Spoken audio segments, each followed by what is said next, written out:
The Pearl was written by John Steinbeck, an American author who often wrote about people facing hard lives.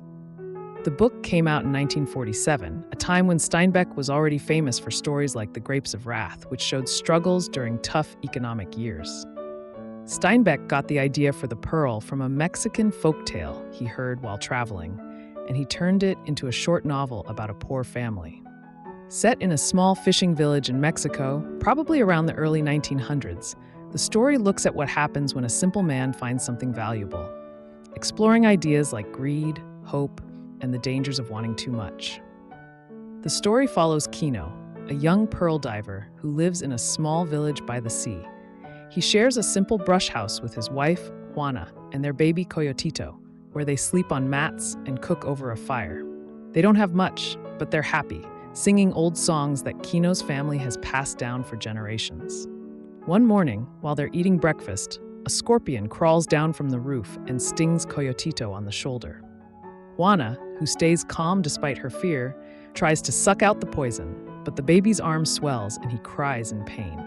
Kino and Juana, desperate to save him, take him to the town's doctor, a rich man who lives in a big house with stone walls. When they reach the doctor's gate, Kino feels nervous because he knows the doctor doesn't care about poor people. He knocks anyway, holding Coyotito, who's still crying from the sting.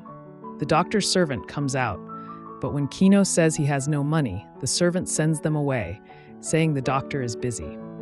Kino, who feels angry and helpless, hits the gate with his fist, hurting his hand. Juana prays to their old gods, asking for help because she knows they can't afford medicine. With no other choice, they decide to go to the sea, hoping Kino can find a pearl to pay for the doctor. Kino takes his canoe, which his grandfather gave him, and rows out to the oyster beds, where he dives for pearls. Juana stays in the boat, holding Coyotito, who's still sick, while Kino searches underwater. After several dives, he finds a huge oyster, bigger than any he's seen before, and brings it up. When he opens it, he discovers a giant pearl, so perfect that it glows like a star. Kino, who can't believe his luck, lets out a shout of joy, and Juana smiles, hoping this will save their son. They call it the Pearl of the World because it's the kind of treasure that could change their lives. News of the pearl spreads fast through the village, and everyone starts talking about Kino's find. The doctor, who hears about it, suddenly visits their house, saying he'll treat Coyotito now. Kino doesn't trust him because he knows the doctor only cares about money, but he lets him in, hoping the medicine will help. The doctor gives Coyotito a powder, which makes him sick at first, but better later, though Kino suspects the doctor might have made things worse to seem useful.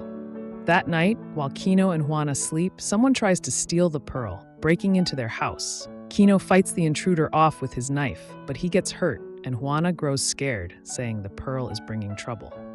The next day, Kino takes the pearl to the buyers in town, hoping to sell it for a fair price. He dreams of using the money to buy a rifle, send Coyotito to school, and get married in a church, which would make them respected. But the buyers, who work together to cheat people, tell Kino the pearl isn't worth much, offering him a low price. Kino, who knows they're lying, gets angry and refuses to sell, saying he'll go to the city instead.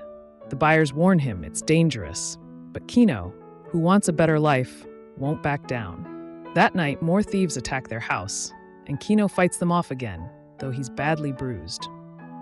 Juana, who sees the danger growing, tells Kino the pearl is evil and they should throw it back into the sea. She says it's making people greedy, turning friends into enemies, but Kino refuses because he believes it's their only chance to escape poverty. Later that night, while Kino sleeps, Juana takes the pearl and tries to throw it into the water, but Kino catches her, grabs it back, and hits her in anger. He feels ashamed right after, but before they can talk, more attackers come. Kino fights one off, killing him with his knife, which leaves him shaken. Now that he's killed a man, Kino knows they can't stay in the village because the law will come for him. Kino and Juana decide to run away with Coyotito, heading north to the city to sell the pearl. They leave at night, but their house is burned down by someone, and Kino's canoe, which he needs to fish, is broken. As they walk through the desert, trackers follow them, including 2 men on horses and one with a rifle. Kino, who knows they want the pearl, leads his family into the mountains, hoping to lose them. They hide in a cave, but the trackers camp nearby, waiting for a sign. Kino decides he must stop them, because he knows they'll kill his family if they get close. That night, while the trackers sleep, Kino sneaks down to attack. Just as he's about to strike, Coyotito cries out, waking the men. The tracker with the rifle shoots toward the sound, and the bullet hits Coyotito, killing him instantly. Kino, who's filled with rage, kills all 3 trackers, taking the rifle, but it's too late to save his son. Juana, who holds Coyotito's body, cries quietly as Kino stands frozen, unable to speak. They walk back to the village, carrying their dead child, with the pearl still in Kino's hand. When they reach the sea, Kino looks at the pearl, which once held all his dreams, and sees only pain. He hands it to Juana, letting her decide, and she throws it back into the water, where it sinks out of sight. They stand together, broken but free from the pearl's curse. The pearl shows how wanting too much can destroy what you already have, like Kino's happy family, which makes you think about what really counts in life. It looks at how greed can change people, turning a village into a place of danger, and warns against chasing wealth at all costs. The story also reflects on unfairness, showing how the rich, like the doctor and buyers, take advantage of the poor, keeping them trapped. People like this book because it's short but powerful, asking if money can ever buy happiness, while reminding us to value love and peace over things that seem valuable but bring only trouble.